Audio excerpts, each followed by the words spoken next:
जितने खतरनाक दर्द हैं उनमें से एक दर्द हार्ट अटैक का है। व्यक्ति छटपटा जाता है। लेकिन अनकंट्रोल्ड डायबिटीज में हार्ट अटैक भी इस तरह के आते हैं कि जिसके हार्ट अटैक आता है उसको पता नहीं लगता और घर वालों को पता नहीं लगता, और कई बार तो सोते हुए अवस्था में हार्ट अटैक आता है, व्यक्ति की मृत्यु हो जाती है। नेत्र में खराबी ऐसी कि ज्योति खत्म हो गई नेत्र की, रेटिनोपैथी। लेंस खराब नहीं हुआ, रेटिनोपैथी, स्थायी अंधता।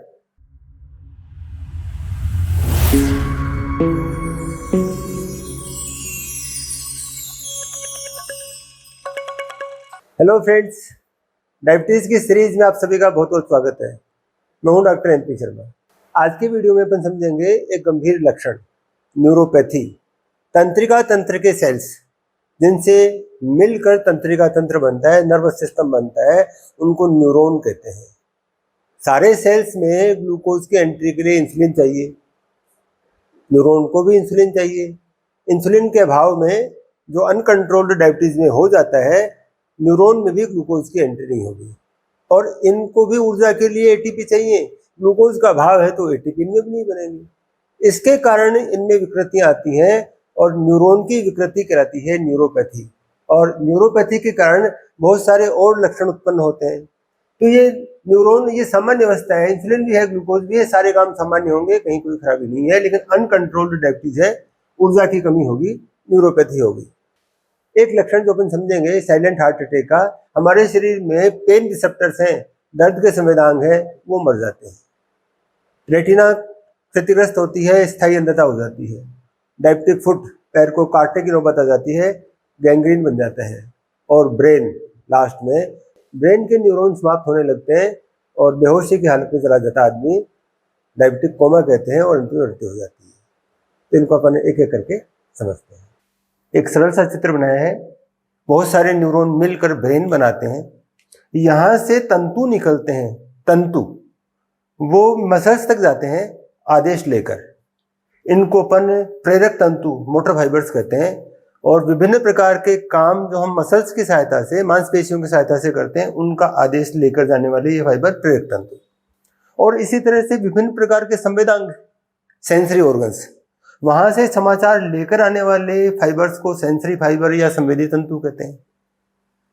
और इस तरह से हमारा सारा काम व्यवस्थित चलता है।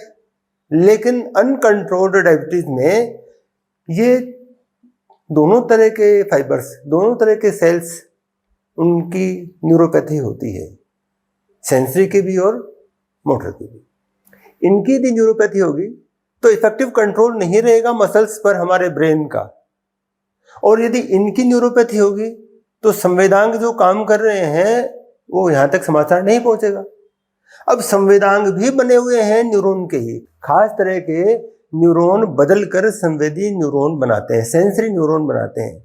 जैसे हमारी रेटिना सेंसरी न्यूरॉन की बनी हुई है, इसी तरह से हमारे शरीर में सब जगह फैले रहते हैं सेंसरी न्यूरॉन जो दर्द का एहसास करते हैं। उनको अपन पेन रिसेप्टर्स कहते हैं, दर्द का ज्ञान कराने वाले संवेदांग। और इनकी न्यूरोपैथी भी होती है, तुम्हें दर्द का एहसास नहीं होगा। जैसे किसी को हार्ट प्रॉब्लम शुरू होती है तो हाथ में दर्द आता है, अपन जानते हैं, एंजाइना पेक्टोरिस कहते हैं उसको, हाथ में दर्द आता है। लेकिन दर्द के रिसेप्टर्स तो क्षतिग्रस्त हो चुके हैं। ऐसे व्यक्तियों को पता ही नहीं लगेगा कि उनके दर्द हो रहा है। अचानक हार्ट अटैक ही आएगा और हार्ट अटैक का भी पता नहीं लगा। एक हार्ट अटैक आया, उसका पता नहीं लगा, दोबारा जब कभी ECG करवाते हैं तो डॉक्टर कहता है आपको तो हार्ट अटैक आया हुआ है। आई का वो पार्ट जो देखता है, जो सेंसरी है, जो संवेदी है, वो भी न्यूरॉन से बना हुआ है, रेटिना कहलाता है। और ये भी एक तरह की न्यूरोपैथी ही है, लेकिन क्योंकि विशेष प्रकार का अंग, पूरा अंग प्रभावित हो रहा है, इसलिए इसको रेटिनोपैथी कहते हैं। दो प्रकार के सेंसरी सेल्स हैं, संवेदी दो प्रकार की कोशिकाएं हैं।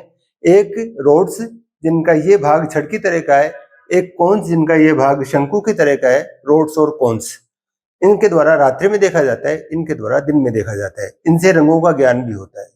और डायबिटीज में ये खराब हो जाती हैं, इसलिए दिखाई देना बंद हो जाता है। देखने से, बाहर से देखने से ऐसा लगता है कि आंख बिल्कुल सही है, लेकिन देख नहीं पाते हैं क्योंकि रोड्स और कोन्स समाप्त हो गए। और इनका समाप्त होना रेटिनोपैथी कहलाता है। नेत्र के ऊपर मैंने 2 वीडियो बना रखे हैं, एक में डिसऑर्डर्स ऑफ आई, नेत्र के विकार, और एक में स्ट्रक्चर ऑफ आई। यदि आप चाहें तो उनको देख सकते हैं। यहाँ इतना पर्याप्त है। अनकंट्रोल्ड डायबिटीज में रेटिना समाप्त हो जाती है। जो स्थायी अंधता है इसका कोई इलाज नहीं है।